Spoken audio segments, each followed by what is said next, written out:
Hello, boys and girls, and welcome to another episode of Vote of No Confidence. Thank you for joining us here in this beautiful round mushroom-shaped rotunda building that is the Senate. I am Andrew Fantasia, and I'm joined by Rob McDonald, of course. Hello, Rob McDonald, of course. Thank you for joining us on another beautiful sunny Coruscant afternoon where we will be debating what exactly? Well, we're doing the age-old distinction of the light side versus the dark side. And of course, by that I mean the Jedi versus the Sith. Which one's better? You know, if there is like in all of the Star Wars galaxy, if there is one place where there is a definitive line in the sand, it's here. Like Jedi and Sith is, you don't get much more. Like that is a debate. This is going to be tough. So let's dive right in. Let's talk about the Jedi. Well, first of all, whose side are you arguing for? Well, I am arguing on the side of the Sith this time. And unfortunately, it's just going to be me taking you on this time, Andrew, because I tried to recruit my my lifelong pal, Darth Ward, but he's taking his vacation on the back to tank yet again. So it's just me versus you in this scenario. Thank God. That guy's kind of a jerk sometimes. I'm glad I don't have to face him. I can't disagree with you about that jerk part. Yeah. All right. Well, let's get right into this. So I'm going to be talking about the Jedi and how much I love them. Now, this isn't canon anymore because Old Republic is all legends now. But from what I remember in the Old Republic, the Jedi just started off as this group of folks who were very gallant and very strong in the Force. And they kind of sat down and they were like the Knights of the Round Table. And they said, hey, listen, we've got these skills with a Z. Let's put them to good use and defend the good people of the galaxy. And that's what they started doing. And voila, we have the Jedi Order. Now, the first point I wanted to bring up about why I love the Jedi so much has to do with their whole philosophy, for lack of a better word. I've always been a big fan of the idea that, mind over matter, that the mind is our most powerful tool. And once we learn to hone it, we can accomplish anything.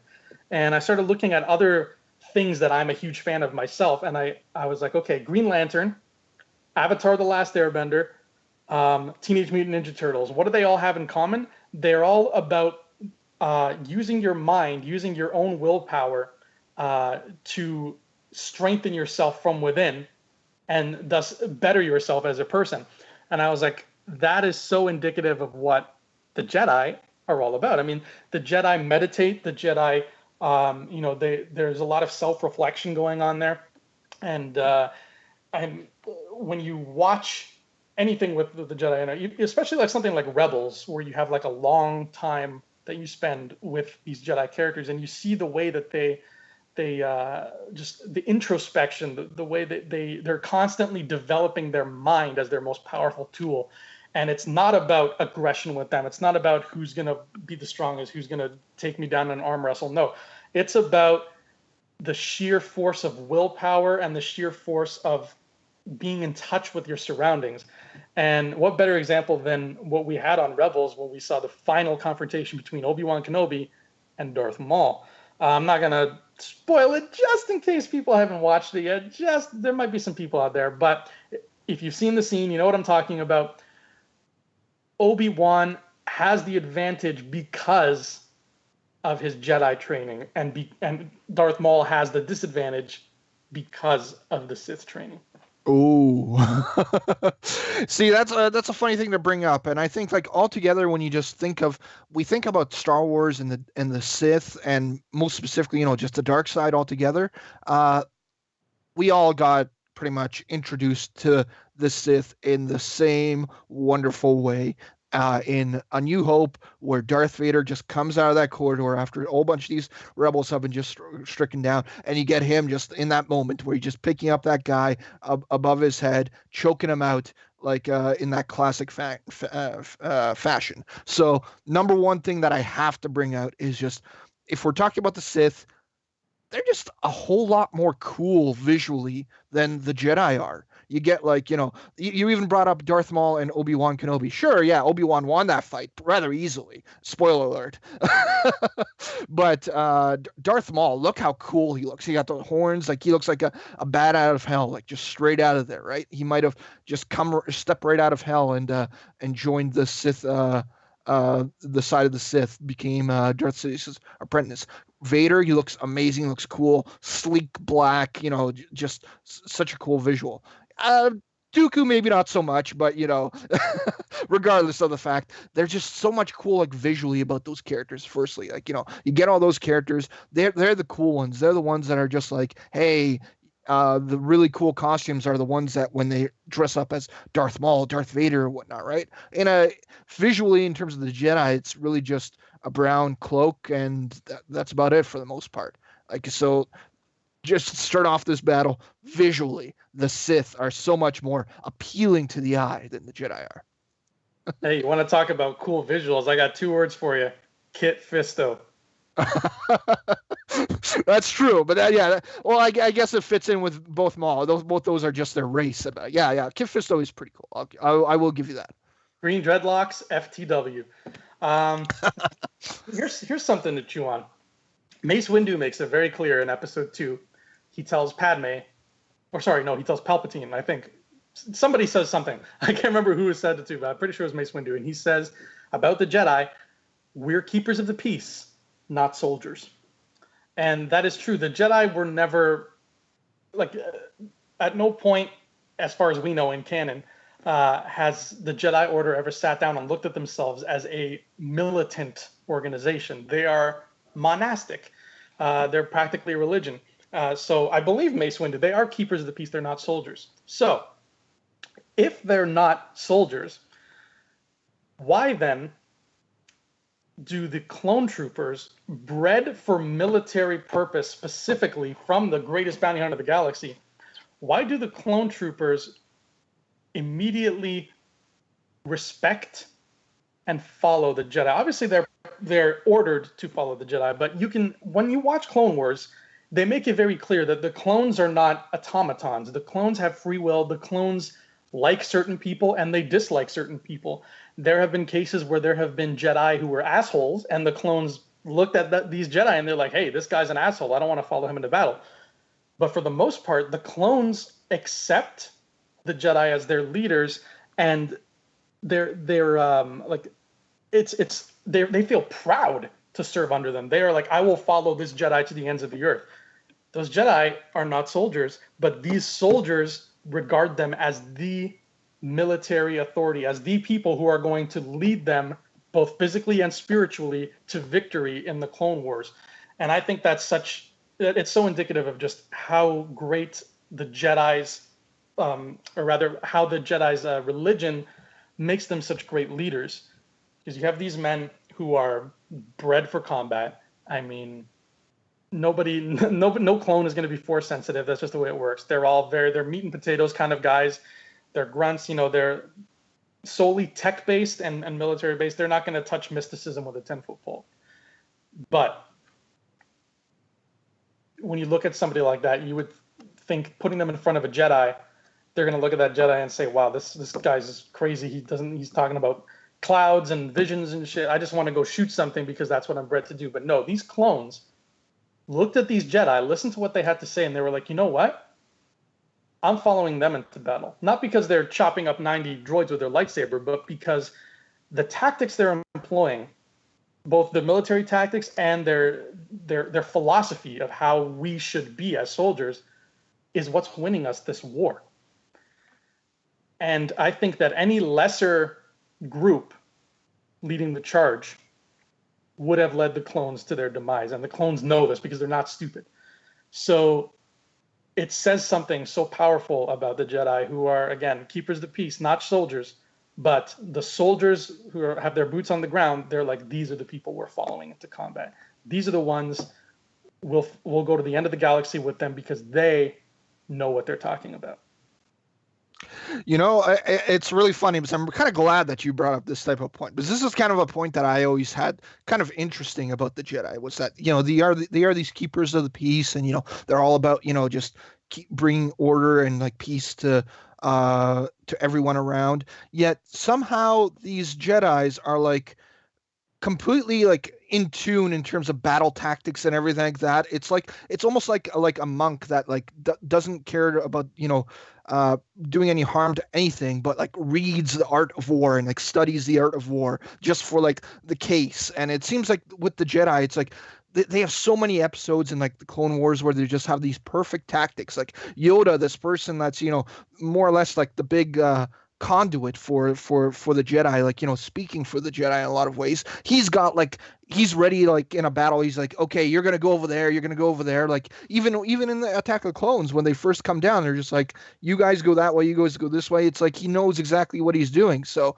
it's kind of like a weird hypocritical part of what the Jedi are, because it's like they're bringers of the peace, yet they know exactly like all these battle tactics. They're um like generals that know everything, like what to do. Like they're complete strategists at the same time. So, but at the same time, in terms of this battle, like against, obviously they had to join this battle to go up against the Sith, because on the attack on the clone side, I'm not the clone side, the separatist side, they had Dooku, they had Grievous, they had all those guys. So it's like at the same time, you got to go up against them, and in a way, like these Jedi are kind of, I don't want to say it full on, but they're kind of vanilla in like a lot of ways. They're very much like, just uh spray thin, and they're just like, we're good and that's it. There's a little bit more to the Sith, a lot of them, right? That's why like Anakin was the one that was like, really like fighting in between the lines, and he became a Sith, obviously, and joined their side. Yeah, Obi-Wan just all good all the time, and that's just kind of a slightly boring part of the Jedi, if I was to say so myself. Obi-Wan's a cool guy. I'm glad he wasn't here to hear that, because you would have hurt his feelings. He might slice me in two if if he was here. Don't do that, sir. I don't know what Sith place you've been hanging out in. Probably just say, "Sir, you are very uncivilized," and he would walk away. And maybe he'd mind trick you into like going to smoke a death stick or something. Well, here's one last point that I think speaks again to just how the Jedi are they're even greater than they would have you believe. And again, I'm going to take you back. I'm going to harken you back to the days of the old Republic, to the formation of the old Republic, actually, which again, we haven't seen in new canon, so who knows? But theoretically speaking, let's say we just formed the Republic. We just formed it like yesterday, and we're setting up shop. We're building Coruscant, and everything's great, and we're like, okay, we're gonna keep this galaxy in order, and everything's gonna be cool, and we're gonna, govern fairly. So let's say I'm the guy who just got elected as chancellor, first chancellor. I'm the George Washington of this republic. So I'm sitting there on Coruscant, and I'm talking to whoever is in charge of the Jedi.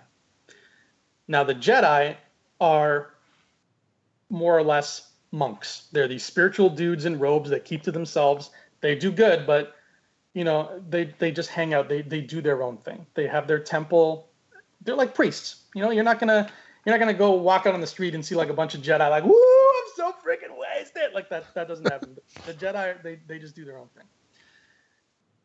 Typically, if I was in charge of a convent or like a monastery, sorry, if I was in charge of a monastery full of monks and I was the head abbot of this monastery, and they were like, hey, head abbot, where are we going to set up shop? Where are we going to put our monastery? My first instinct would not be to say, let's set up right in the heart of Washington, D.C., next to the White House. I would probably say, hey, there's a nice spot in the Himalayas I found. Let's go there. Somewhere where we can, have some peace and quiet. The Jedi set up their temple literally in the backyard of the Galactic Senate. Now, why did they do this? More importantly, why the Chancellor could have just said, no, you know what? I don't want you guys here on my planet. This is for politics. You guys aren't politicians. But I think this Chancellor in this theoretical situation, who, let's say I've just been appointed Chancellor, is looking at these Jedi and saying, you know what? They're not politicians. But they know what's right. They know what's wrong. And people listen to them. So I'm not going to tell them to set up their shop in some outer rim, middle of nowhere world some backwater where they can just sit and meditate in peace and quiet. I'd rather have them here so that when the shit hits the fan in the Senate, and because politicians they're not leaders. They're looking out for them. They're ambitious. The Jedi don't care about ambition. They care about keeping order. They care about making sure the greater good is being achieved for everyone.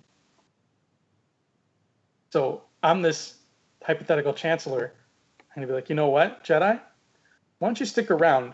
Because I'm pretty sure, maybe not this year, maybe not 10 years from now, but sooner or later, this Senate is going to get lazy. It's going to get complacent. It's going to be sitting on its ass, and it's going to be just wallowing in credits because that's all it cares about. And when that happens, I want you here to straighten that shit out.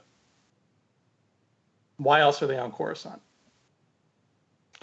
Oh, it's true. It's a fair point. I mean, it's kind of similar, I guess, in a lot of ways to the American government, wherein like you get the White House, and then there's also a bunch of like military bases over there, as well as like the Pentagon and whatnot. They're pretty close by. But I think the ideal way for me to close off this argument would be to do like a little mini like I Am Sam video as to why you should join each side. You got the Jedi Order. It's like, hey, come join our side. You'll be a Jedi forever. No women. You can't have women. You're blocked off from all that stuff. Exactly. Yeah, and so that's it. I mean, you got the Sith side. You got embrace the power, take it all in. And you know what? You know what else you can have if you're on the Sith side? Sith lightning. That's right, baby. You got Sith lightning, one of the most badass things that I think we've ever seen a thing do. Like in Return of the Jedi, when the first time you just see Sidious / Palpatine just break out with that Sith lightning, it's like, holy crap, he could do that this whole time, which was just freaking insane. So as a Sith, come join the Sith. You can have women. I don't think Palpatine has a problem with that. I don't think any of them has a problem with that. You get your Force lightning as long as you haven't lost your limbs, like Mr. Vader over there. So come there. The power is there. Just embrace the greed. Just breathe it all in. The Jedi are just kind of like vanilla chumps. Like I'm gonna continue, right? You got to follow the rules, all this little stuff. Embrace anarchy. Come join the Sith. Well, whether or not you embrace anarchy and tons of women, or you embrace the quiet, more tempered idea of letting your mind unlock your inner potential. Either way, you're embracing something. And if you're probably embracing a whole lot of things, and then you're embracing a doctor's checkup because it's starting to burn. So, my friends in the Senate, it's up to you now. Vote. Who do you think you would side with? Are you more along the path of the dark side, or do you prefer the sultry, sexy tones of Jedi Master Yoda? Yeah, you guys can be the Bendu in this situation. You guys are in between. Good. You guys choose the light or choose the dark. All right. Well, we'll leave it up to you. And until next time, I'm Andrew Fantasia. I am Rob McDonald. And we'll see you again. May the Force be with you. Always. Hey, scumbags. Thanks for watching. Don't forget to give us a thumbs up on our video. As always, please subscribe to our YouTube channel, Rebel Scum Podcast, for all the latest videos.